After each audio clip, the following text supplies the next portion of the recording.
Je bénirai l'Éternel en tout temps. Ses louanges seront toujours dans ma bouche. Oh, j'aime qu'on ait un problème. Et puis qu'elle est content comme ça. Ah, m'pas caché Dieu. Depuis m'commence li Bible moi chaque jour, m'senti charge problème moi yo sorti sous dôme. Si c'est comme ça, moi pour aller couvrir acheter un Bible. Dégagez au marché. Mais en attendant, ou qu'attendez radio télévision d'espoir? Radio Vision d'Espoir. Oh, moi t'attendais une annonce comme ça, oui. Mais qui ça a te dit? Lecture de la Bible en un an. Une émission qui vous accompagne à la découverte des trésors cachés de la parole de Dieu sur Radio Télévision d'Espoir.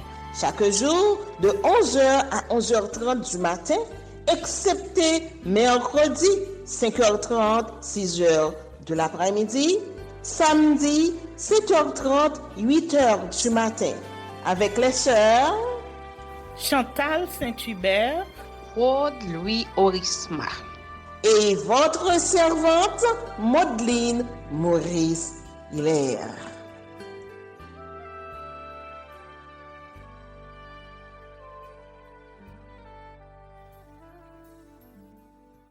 Saint-Esprit de Dieu, fais-nous la grâce de jouir de ta présence durant cette lecture qui enseigne, convainc, corrige, instruit et qui sauve. Au nom de Jésus. Amen.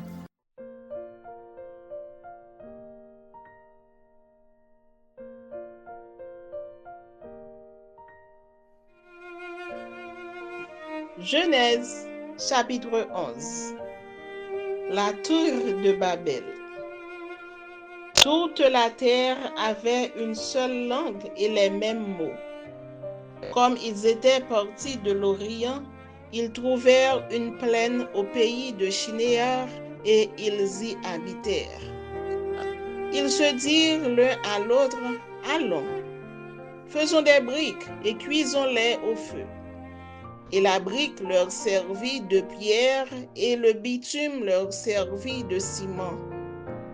Ils dirent encore, « Allons, bâtissons-nous une ville et une tour dont le sommet touche au ciel et faisons-nous un nom afin que nous ne soyons pas dispersés sur la face de toute la terre. » L'Éternel descendit pour voir la ville et la tour que bâtissaient les fils des hommes. Et l'Éternel dit, « Voici, ils forment un seul peuple et ont tous une même langue, et c'est là ce qu'ils ont entrepris. Maintenant, rien ne les empêchera de faire tout ce qu'ils auraient projeté. Allons, descendons, et là, confondons leur langage, afin qu'ils n'entendent plus la langue les uns des autres. » Et l'Éternel les dispersa loin de là sur la face de toute la terre, et ils cessèrent de bâtir la ville. C'est pourquoi on l'appelle du nom de Babel, car c'est là que l'Éternel confondit le langage de toute la terre, et c'est de là que l'Éternel les dispersa sur la face de toute la terre. Les ancêtres du peuple d'Israël. Depuis Abraham jusqu'à Joseph, postérité de Sem. Voici la postérité de Sem. Sem, âgé de 100 ans, engendra Arpachshad 2 ans après le déluge. Sem vécut après la naissance d'Arpachshad 500 ans, et il engendra des fils et des filles. Arpachshad, âgé de 35 ans, engendra Shélash. Arpachshad vécut après la naissance de Shélash 403 ans, et il engendra des fils et des filles. Shélash, âgé de 30 ans, engendra Héber. Shélage vécut après la naissance d'Héber 403 ans, et il engendra des fils et des filles. Héber, âgé de 34 ans, engendra Péleg. Héber vécut après la naissance de Péleg 430 ans, et il engendra des fils et des filles. Péleg, âgé de 30 ans, engendra Réu. Péleg vécut après la naissance de Réu 209 ans, et il engendra des fils et des filles. Réu, âgé de 32 ans, engendra Sérug. Réu vécut après la naissance de Sérug 207 ans, et il engendra des fils et des filles. Sérug, âgé de 30 ans, engendra Nacor. Sérug vécut après la naissance de Nacor 200 ans, et il engendra des fils et des filles. Nacor, âgé de 29 ans, engendra Térach. Nacor vécut après la naissance de Térach 119 ans, et il engendra des fils et des filles. Térach, âgé de 70 ans, engendra Abraham, Nacor et Haran. Voici la postérité de Térach. Térach engendra Abraham, Nachor et Haran. Haran engendra Lot, et Haran mourut en présence de Térach, son frère, au pays de sa naissance à Ur, en Chaldée. Abraham et Nacor prirent des femmes. Le nom de la femme d'Abraham était Saraï, et le nom de la femme de Nacor était Milca, fille d'Haran, père de Milca et père de Gisca. Saraï était stérile, elle n'avait point d'enfant. Térach prit Abraham, son fils, et Lot, fils d'Haran, fils de son fils, et Saraï, sa belle-fille, femme d'Abraham, son fils. Ils sortirent ensemble d'Ur, en Chaldée, pour aller au pays de Canaan. Ils vinrent jusqu'à Charan et ils y habitèrent. Les jours de Térach furent de 205 ans, et Térach mourut à Charan.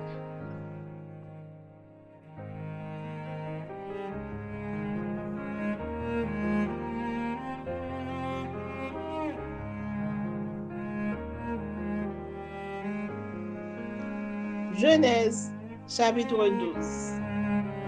Abraham, son arrivée au pays de Canaan.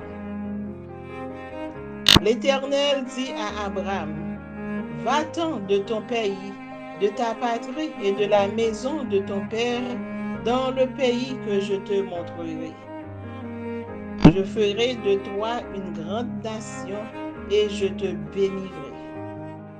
Je rendrai ton nom grand et tu seras une source de bénédiction. Je bénirai ceux qui te béniront et je maudirai ceux qui te maudiront.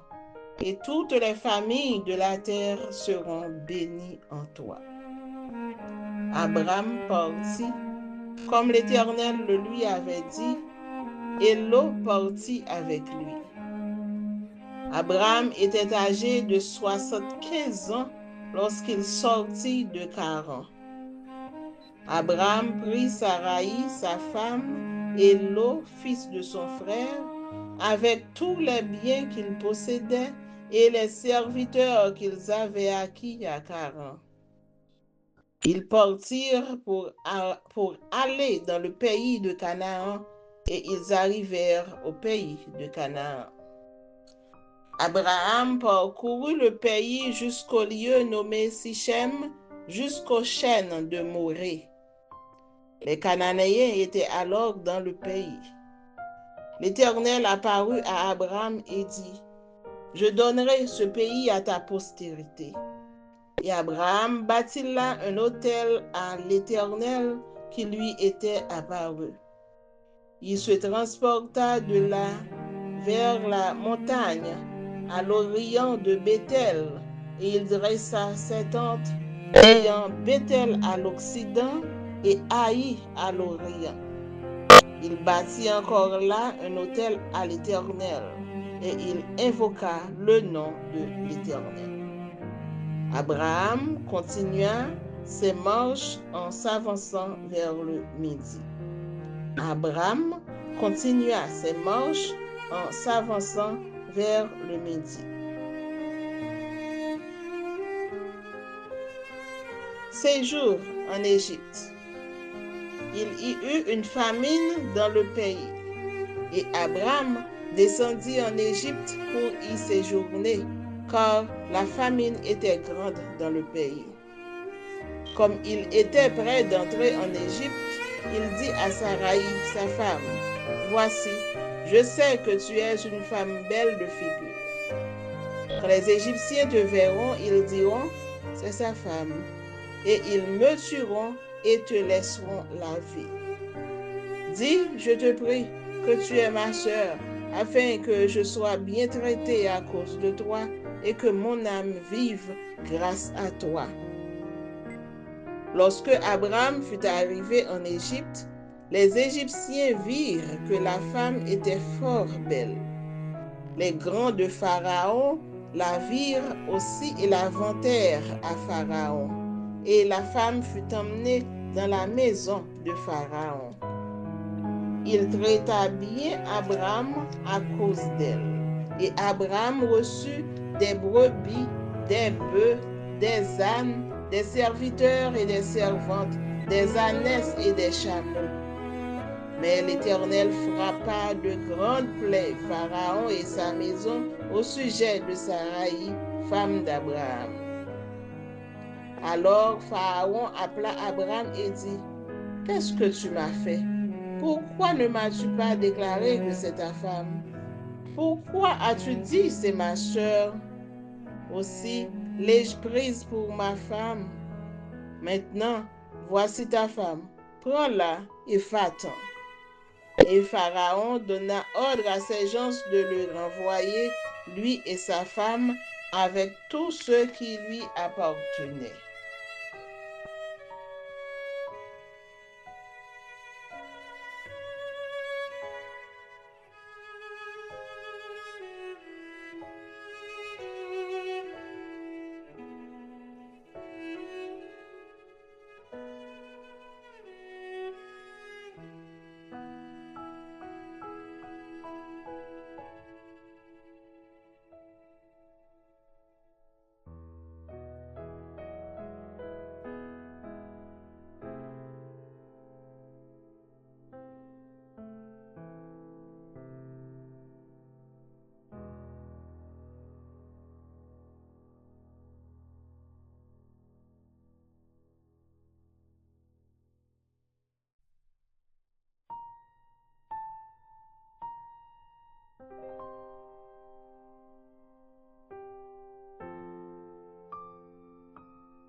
Somme chapitre 15.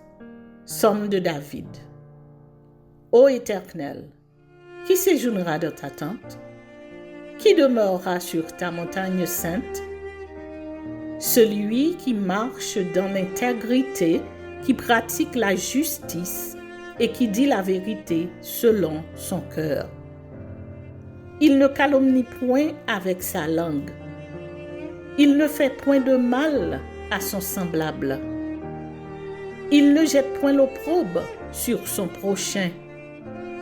Il regarde avec dédain celui qui est méprisable, mais il honore ceux qui craignent l'Éternel. Il ne se rétracte point s'il fait un serment à son préjudice. Il n'exige point d'intérêt de son argent. et il n'accepte point de don contre l'innocent. Celui qui se conduit ainsi ne chancelle jamais.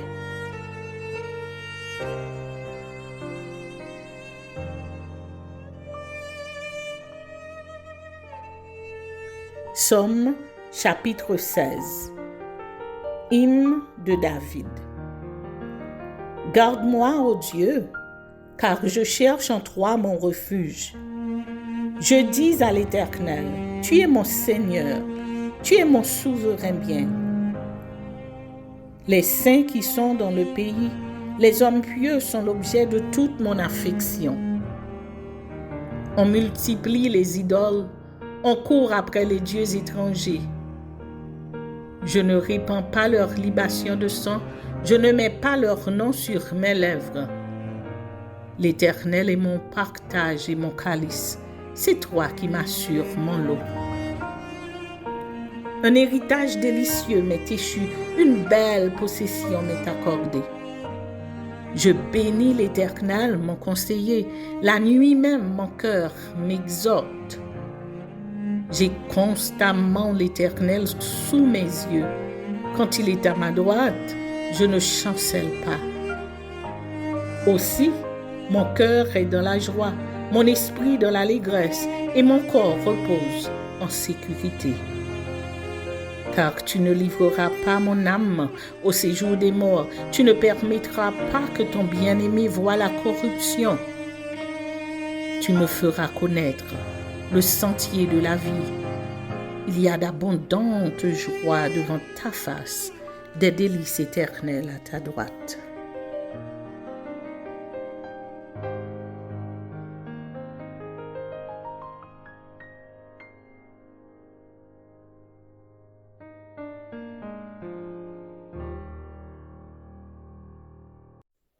Psaume chapitre 17.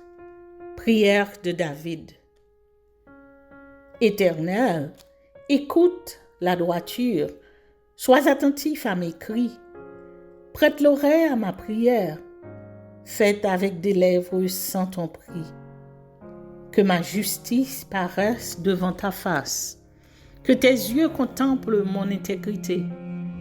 Si tu sondes mon cœur, si tu le visites la nuit, si tu m'éprouves, tu ne trouveras rien. Ma pensée n'est pas autre que ce qui sort de ma bouche. À la vue des actions des hommes, fidèle à la parole de tes lèvres, je me tiens en garde contre la voix des violents. Mes pas sont fermes dans tes sentiers, mes pieds ne chancellent point. Je t'invoque, car tu m'exauces, ô Dieu. Incline vers moi ton oreille, écoute ma parole. Signale ta bonté, toi qui sauves ceux qui cherchent un refuge et qui par ta droite les délivres de leurs adversaires. Garde-moi comme la prunelle de l'œil. Protège-moi à l'ombre de tes ailes, contre les méchants qui me persécutent, contre mes ennemis acharnés qui m'enveloppent. Ils ferment leurs entrailles, ils ont à la bouche des paroles hautaines. Ils sont sur nos pas, déjà ils nous entourent. Ils nous épient pour nous terrasser. On dirait un lion avide déchiré, un lionceau aux aguets dans son repère. Lève-toi, Éternel, marche à sa rencontre, renverse-le. Délivre-moi du méchant par ton glaive. Délivre-moi des hommes par ta main éternelle, des hommes de ce monde. Leur part est dans la vie, et tu remplis leur ventre de tes biens. Leurs enfants sont rassasiés, et ils laissent leur superflu à leurs petits-enfants. Pour moi, dans mon innocence, je verrai ta face. Dès le réveil, je me rassasierai de ton image.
Merci Seigneur de mettre à notre disposition le trésor de ta parole. Aide-nous à les serrer dans notre cœur.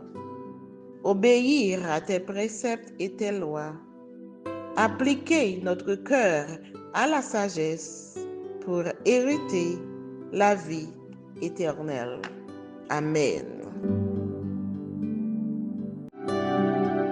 Que celui qui a des oreilles pour entendre, entende, et que celui qui lit fasse attention.